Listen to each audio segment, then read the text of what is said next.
بسم الله الرحمن الرحيم سبح اسم ربك الأعلى الذي خلق فسوى والذي قدر فهدى والذي أخرج المرعى فجعله غثاء نحوا سنقرئك فلا تنسى إلا ما شاء الله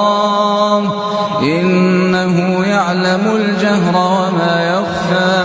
ونيسرك لليسرى فذكر إن نفعت الذكرى سيذكر من يخشى ويتجنبها الأشقى الذي يصلى النار الكبرى ثم لا يموت فيها ولا